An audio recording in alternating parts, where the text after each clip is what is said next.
आज हम समय यात्रा यानी टाइम ट्रैवल से जुड़ी एक सच्ची घटना के बारे में जानेंगे। ये घटना जून 1951 की है, जब एक रात 11 से 11:30 के बीच न्यूयॉर्क टाइम स्क्वायर के सामने एक आदमी अचानक प्रकट हो जाता है। उसे देख के आजू बाजू के तमाम लोग आश्चर्यचकित हो जाते हैं।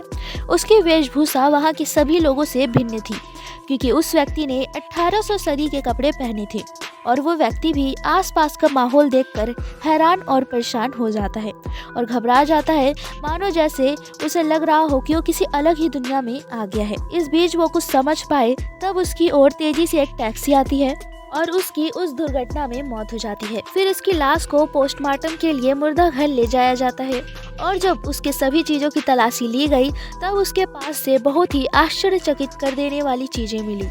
उन चीजों में तांबे का एक टोकन था, एक बिल जिस पर घोड़े के तबेले का पता और एक नाम लिखा था, एक बिजनेस कार्ड था जिस पर रुडोल्फ फेंच नाम लिखा था और उस पर फिफ्थ एवे इस प्रकार का पता था, यानी फिफ्थ एवे नाम की एक जगह है जिसका एड्रेस उस पर मेंशन था। और इसके पास से $70 के पुराने नोट थे जो एकदम नए लग रहे थे और एक खत था जिस पर 1876 का स्टैंप लगा था। ये सभी चीज़ें पुरानी होकर भी बिल्कुल नए लग रहे थे और इस व्यक्ति की उम्र लगभग 27 से 30 साल के बीच थी। ये सभी रहस्यमयी चीज़ों को देखकर वहाँ के सभी पुलिस अधिकारी हैरान और परेशान हो जाते हैं। तो फिर न्यूयॉर्क पुलिस ने इस केस के इन्वेस्टिगेशन के लिए कैप्टन रिम को चुना, जो न्यूयॉर्क पुलिस में मिसिंग पर्सन्स डिपार्टमेंट में काम करते थे।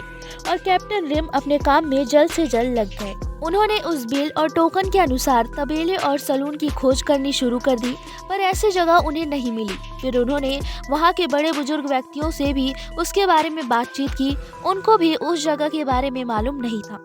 पर उस बिजनेस कार्ड से जो पता मिला था जिस पर फिफ्थ एवे था, उस नाम का एक ऑफिस मिला, पर वहाँ भी कोई रुडोल्फ फिंच नाम के व्यक्ति को नहीं जानता था। अब उसके पास मिले बिजनेस कार्ड से ही उसे रुडोल्फ फिंच नाम से जाना जाने लगा। फिर कुछ दिनों बाद कैप्टन रिम को एक टेलीफोन डायरी में एक नाम दिखा, वो था रुडोल्फ फिंच जूनियर और ये टेलीफोन डायरी 1939 की थी। तो फिर कैप्टन रिम जल्द से जल्द उस पते पर गए और फिर वहाँ जाके पता चला कि रुडोल्फ फिंच जूनियर की मौत 5 साल पहले हो चुकी है, मगर उसकी विधवा पत्नी फ्लोरिडा में रहती है। उनकी पत्नी का पता मिलने के बाद कैप्टन रिम उनसे मिलने गए। तो फिर रुडोल्फ फिंच जूनियर की पत्नी ने जो बातें बताई वो बहुत ही चौंका देने वाली थी। विधवा पत्नी ने उन्हें बताया कि रुडोल्फ फिंच सीनियर, ये व्यक्ति रुडोल्फ फिंच जूनियर के पिता हैं। अब यहाँ पे आपको थोड़ी कन्फ्यूजन हो रही होगी, इसके लिए मैं बता दूं कि हमने जिस व्यक्ति के बारे में स्टार्टिंग से बात की है वो व्यक्ति है रुडोल्फ फिंच सीनियर।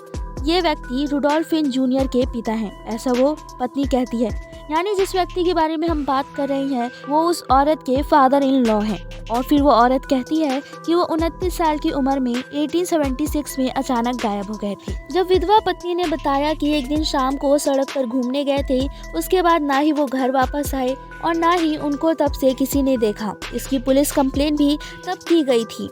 ये पूरी बातें सुनकर कैप्टन रिम बहुत ही हैरान और परेशान हो गए।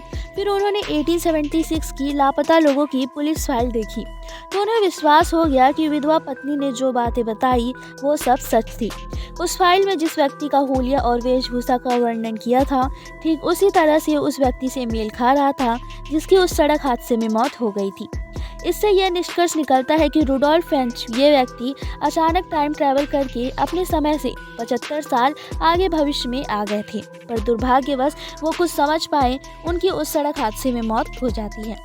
यह अब तक की सबसे बड़ी समय यात्रा की घटना मानी जाती है और तब से रुडोल्फ फिंच को एक टाइम ट्रैवलर माना जाता है जो अपने समय से अचानक टाइम ट्रैवल करके भविष्य में 75 साल आगे आ जाती हैं। सो आई होप कि आपको ये वीडियो अच्छी लगी हो। ऐसी मोर इंटरेस्टिंग वीडियोस के लिए सब्सक्राइब करें हमारे चैनल को।